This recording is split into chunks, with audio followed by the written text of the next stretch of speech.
2 ദിവസത്തിനുള്ളിൽ തന്നെ ഞാൻ 11 ലക്ഷം രൂപ ഫീസും 6 ലക്ഷം രൂപ GICയും പേ ചെയ്തു. 2 ദിവസത്തിനുള്ളിൽ റെസിപ്റ്റ് വന്നു. ബാക്കി പേപ്പേഴ്സ് എല്ലാം പഴയ പേപ്പേഴ്സ് തന്നെ, ജസ്റ്റ് ഡേറ്റ്സ് മാത്രമേ ഞാൻ മാറ്റിയുള്ളൂ. അതെല്ലാം ഞാൻ റിന്യൂ ചെയ്തു.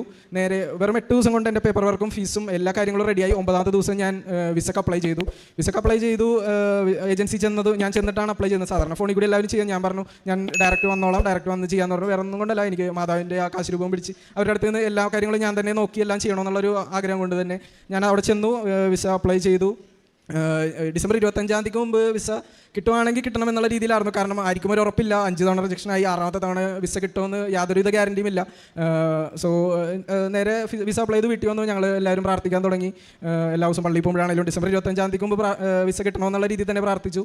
മമ്മി എല്ലാ ദിവസവും കരഞ്ഞ് പ്രാർത്ഥിക്കുമായിരുന്നു. അപ്പോൾ ഒരു ദിവസം വീട്ടിലിങ്ങനെ അച്ഛൻ്റെ ധ്യാനവും എല്ലാം കഴിഞ്ഞപ്പോൾ മമ്മി ഇങ്ങനെ പറഞ്ഞു, ഞാൻ 7 എന്നുള്ള ഡേറ്റ് കലണ്ടറിൽ മാർക്ക് ചെയ്തിട്ടിട്ടുണ്ട്, അത് മാതാവിൻ്റെ മനസ്സിൽ തോന്നിച്ചാണെന്നുള്ള രീതിയിൽ മമ്മി സംസാരിച്ചു. അപ്പോൾ എനിക്ക് വിസ അപ്ലൈ ചെയ്ത് പിറ്റേ ദിവസം മുതൽ ഞാൻ എപ്പോൾ ഫോൺ ഓപ്പൺ ചെയ്ത് നോക്കിയാലും അല്ലെങ്കിൽ എവിടെ ഏത് കലണ്ടർ നോക്കിയാലും ജസ്റ്റ് 6+1 അല്ലെങ്കിൽ 7 എങ്ങനെ പോയാലും എനിക്ക് 7 എന്നുള്ള ഡേറ്റ് തന്നെയായിരുന്നു മനസ്സിൽ വന്നിരുന്നത്. അപ്പോൾ എൻ്റെ ഒരു മനസ്സിൽ വന്നതെന്ന് വെച്ച് കഴിഞ്ഞാൽ 6ാമത്തെ തവണയാണ് ഞാൻ വിസക്ക് വെച്ചേക്കുന്നത്. മേ ബി 6ാമത്തെ തവണ കിട്ടില്ലായിരിക്കും, 7th ടൈം ആയിരിക്കും എനിക്ക് കിട്ടുന്നത് എന്നുള്ള രീതിയിലായിരുന്നു. പക്ഷേ ഞാനത് മമ്മിനോട് പറഞ്ഞപ്പോൾ മമ്മി പറഞ്ഞു, ഇല്ല, ഡിസംബർ 7-ാം തീയതി മാതാവ് പ്രത്യക്ഷപ്പെട്ട ദിവസം തന്നെ നമുക്ക് വിസ കിട്ടുമെന്ന് പറഞ്ഞു. അങ്ങനെ ഞങ്ങൾ അതിനുവേണ്ടിയായി പ്രാർത്ഥന 7-ാം തീയതി തന്നെ ഡേറ്റ് ഇട്ട് പ്രാർത്ഥിച്ചു.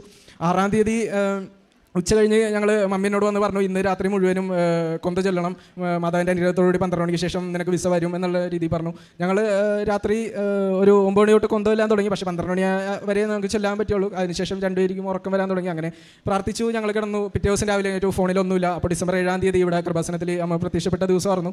അപ്പോൾ അന്ന് വരുമെന്ന് കരുതി.